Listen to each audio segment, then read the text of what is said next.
Welcome to the Literary Buzz. Today we're going to talk about Afternoons by Philip Larkin. We all know about Philip Larkin, that how he celebrates the ordinary details of day-to-day life. He was in his mid 30s when he wrote this particular poem, Afternoons, in 1959. If we see the first stanza in literal sense, summer is fading, the leaves fall in ones and twos from trees bordering. It means that summer is being replaced by another season and it is probably the autumn. But if we see summer as a metaphor for life, then we'll find that summer is one's life prime time and now it is fading.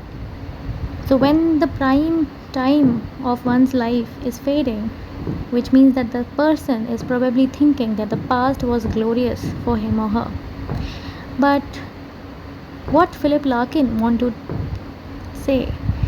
So, this particular poem is written in third person. Probably Philip Larkin is observing from distance, and it is about working class women in 1950s. Not only in India but in Britain also, women were expected to conform with the traditional female roles. Women were regarded as someone who will care, who will nurture the family, busy in household chores. Okay, let's move further. The new recreation ground in the hollows of afternoons, young mothers assemble at swing and sandpit, setting free their children. So in 1950s, after the World War II was over and Britain lost its power, there was a massive construction going on to build homes and recreation parks for the working class and also for the people who have came back after the war. So in the hollows of afternoons, see, these young mothers would used to assemble in this new recreation ground every afternoon, and their afternoon is referred as that in the hollows of afternoons. I mean, it's like they are trapped in a pit but they are coming out in the afternoon.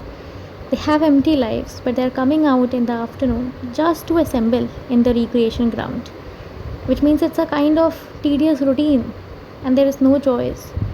They have to assemble in the afternoon for their children so that their children can play in these recreation parks. So, you can see that mother has no choice, women have no choice, but children has a free will. They can be free, they can play. Next answer. Behind them at intervals stand husbands in skilled trades, an estate full of washing, and the albums lettered Our Wedding lying near the television.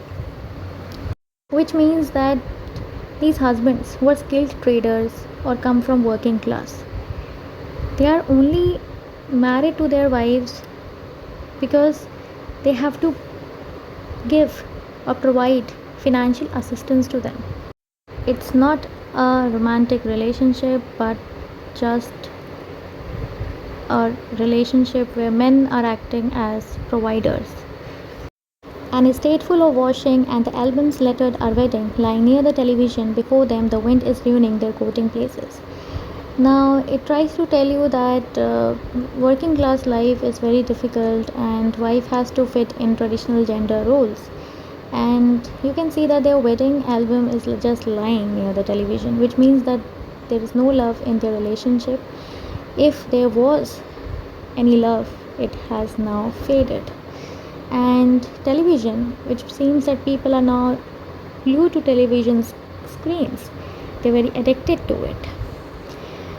Before them the wind is ruining their coating places, which means that there were certain places where they used to court before marriage. Now that places where they used to court each other is now under slow destruction. that are still courting places, but the lovers are all in school and their children so intent on finding more unripe acorns expect to be taken home. Here the poet want to say that these courting places now under a sense of slow destruction will be again courting places, which means that history will repeat itself and it's inevitable. People will court, people will marry, and then people will live the same life that has been described of husband and wife in the above two paragraphs. And all the gender roles, it has to be repeated. Men will act as provider, and wife will be doing their assigned traditional female roles. And then let's come to the last three lines. Their beauty has thickened. Something is pushing them to the side of their own lives. Their beauty has thickened, which means that now there is a loss of youth and now they are in the middle or the old age and they have no identity, they have no freedom, just one thing, one identity, and that is a mother. And that's all about Afternoons by Philip Larkin.